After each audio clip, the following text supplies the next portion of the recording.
Good morning, friends. This morning session is dedicated to all the language lovers, all class learners, all class scholars, those who are willing to enhance their spoken and written English. Friends, I have been doing a great work every day just to enhance your ability of assessing accuracy of expression. See, accuracy of expression depends upon three important things. One is that practice of using grammatical item, and the second one is that motivation to speak better sentences and pay attention on small mistakes. Every day, whenever we speak or whenever we converse or whenever we discuss with anybody or whenever we write or draft any letter or any write up, we take care of not committing mistakes. Even a small mistake in a grammatical way makes the expression very indecent.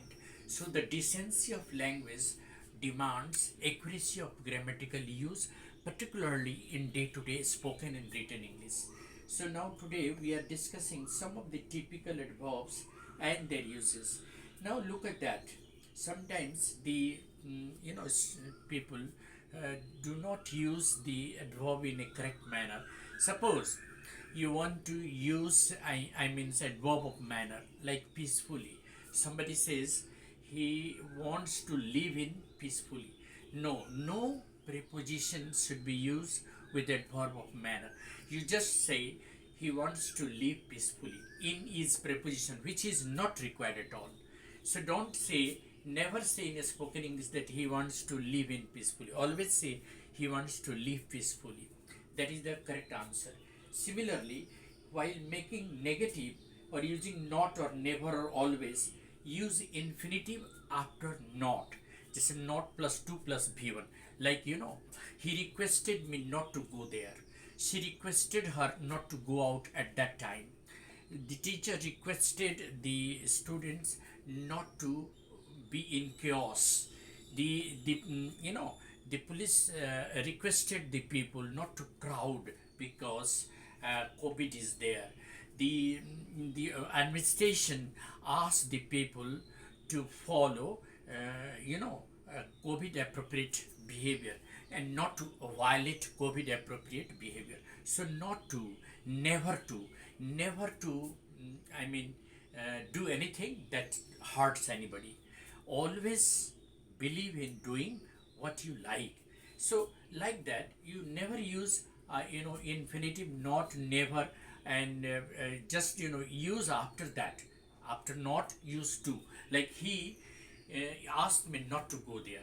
He advised me not to waste time, like that. Never use infinitive before not. Use infinitive after not or never. Similarly, what happens that sometimes preposition since, from, before, by is used when we are signifying period of time or point of time. Like he has been here since morning. She has been studying for 5 days. He has left the station before you came.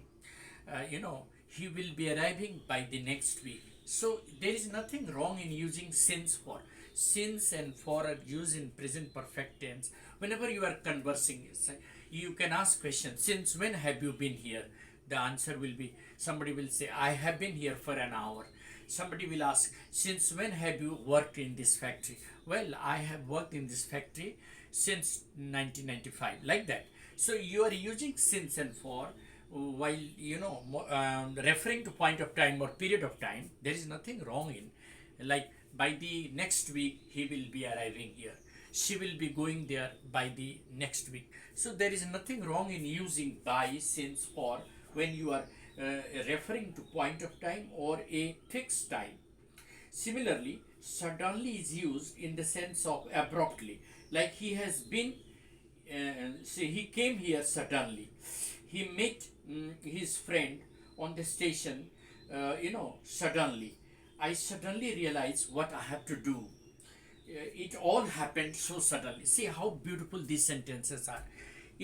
Suppose something happened, pleasant or unpleasant. then somebody got married, and then you didn't know this, then you may say that it so happened suddenly, or it happened so suddenly. Some, there was a conference, you didn't actually get informed, so you can say that, well, the conference was concluded, it so happened suddenly, or it happened so suddenly, I couldn't even get the information, I couldn't even give the information or get the information, it happened so suddenly, or it happened so abruptly. So suddenly can be used. Suddenly he started shouting, that is also correct. Suddenly he started beating the bush, I mean talking not a straight way, like that. Abruptly, it is in the sense of unexpectedly or abruptly. You may say that I suddenly realized that I have to go to the station. It all happens so suddenly. Inversion. Adverbs and adverb phrases are used in the beginning of the sentence along with the verb also. Before you use subject, in inversion, always use the auxiliary, and after the just after the adverb, use auxiliary, like adverb plus auxiliary had or have plus subject plus v3 or any other, I mean, word, like hardly had I seen him when he arrived, hardly had I left the house when it started raining, hardly had I known the fact when he disappeared, hardly had I reached the station when the train arrived. So hardly is adverb, and that should be just followed by an auxiliary, like scarcely had I gone there when the program started, scarcely had I reached the station when the program started, hardly had I informed the police when the thieves ran away, hardly had I reached the airport when the flight landed, like that.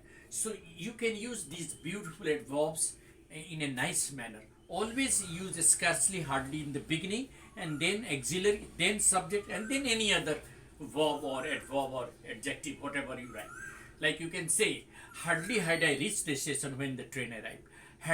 Hardly had I met my friend when he left for Delhi.